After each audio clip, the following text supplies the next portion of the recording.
આખા ગુજરાતમાં રેશન કાર્ડના પર્દાફાશ કરવામાં નંબર 1 છે મહિપત. ભૂક્કા બોલાઈને કામ કર્યા છે ખાલી ફોન ઉપર. રેશન કાર્ડ 15 વર્ષથી બંધ છે.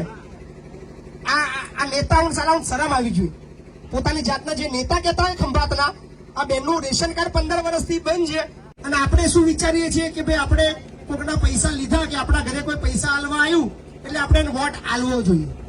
પણ એ પૈસા લઈને વોટ આપ્યા પછી 5 વર્ષ જે પીડા તમને થાય છે, જે તકલીફ થાય છે, એનો જો સરવાળો કરશો ને તો એનો તમને આપેલા પૈસા કરતા 1000 ગણો હશે. સાચી વાત ને? કદાચ 100-200 રૂપિયા કે 500 રૂપિયા તમારા અઠવાડિયું ચાલશે, કે બહુ તો 1000-2000 કે 5000 આપે તો મહિનો ચાલશે.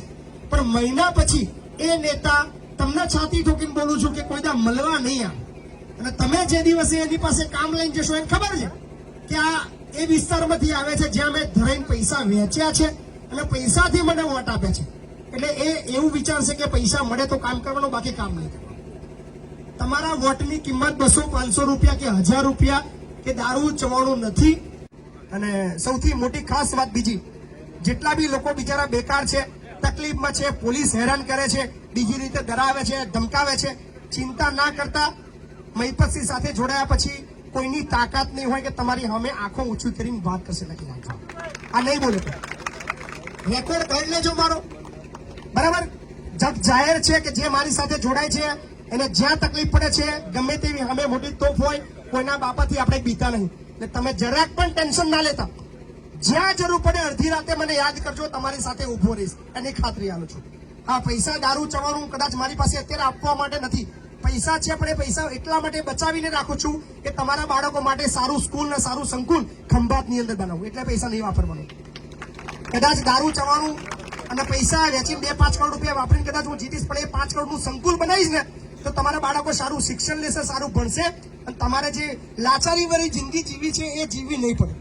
એટલે મોકો તમારી પાસે છે. બીજા કદાચ તમને બધું આપશે, પણ હું જે કહી રહ્યો છું કદાચ એ લોકો નહીં બોલે, નહીં કરે, તમને ખબર છે. યસ કાકા, કાકા કહી રહ્યા છે રેશન કાર્ડ આ ઇલાકાના બહુ બધા બંધ છે. સાચી વાત છે. ધક્કા ખવડાવે છે અધિકારીઓ, સાંભળતા છે નહીં, સિક્કા નહીં મારી આપતા. પણ તમને ખબર હશે કેટલા લોકો બાપુ બોલેગા એપિસોડ જોવે છે? આ જોજો કરો, બાપુ બોલેગા આ બધા જોવે છે. આખા ગુજરાતમાં રેશન કાર્ડના પર્દાફાશ કરવામાં નંબર 1 છે મહિપત. ભૂક્કા બોલાઈને કામ કર્યા છે ખાલી ફોન ઉપર. કોઈ જગ્યાએ રૂબરૂ જવાની જરૂર નહીં પડી. ખાલી અધિકારીને ફોન કરું છું, કહું છું કે આનું રેશન કાર્ડ ચાલુ કરજે, 3 દિવસનો ટાઈમ આપું છું, 4થે દિવસે હું રૂબરૂ આવીશ.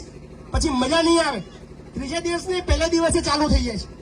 પણ કદાચ આ તો તમારો ધારાસભ્ય જ મહિપતસિંહ હોય તો અધિકારીઓ તમારા ઘેર ફિલ્ડિંગ પર છે, ઘેર પૂછવા આવશે કે તમારું રેશન કાર્ડ બંધ છે, લાવ ચાલુ કરી આપું. છાતી ઠોકીને બોલું છું.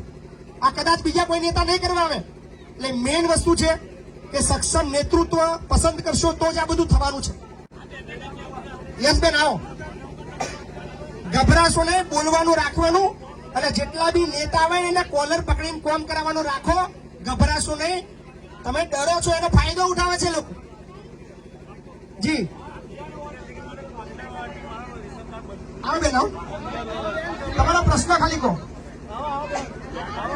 શું પ્રશ્ન છે? રેશન કાર્ડ 15 વર્ષથી બંધ છે.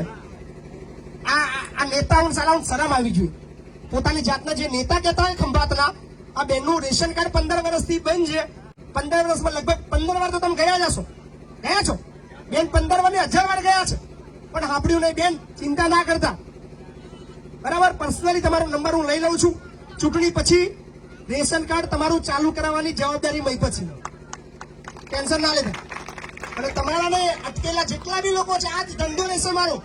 કોઈ જગ્યાએ રેલીની અંદર, સભાઓની અંદર હું નહીં જાઉં, પણ 24 કલાક ગલીએ ગલીએ તમને આ ભાઈ ફરતો મળશે. કોમેથી પૂછવા આવશે તમારું રેશન કાર્ડ બંધ છે, તમારું આધાર કાર્ડ નહીં, તમારે જો કોઈ કોમ કરવા માટે પૈસા માંગે છે, રોડની તકલીફ છે, પાણીની તકલીફ છે, બધા કામ માટે 24 કલાક એક્ટિવ જોવા મળશે.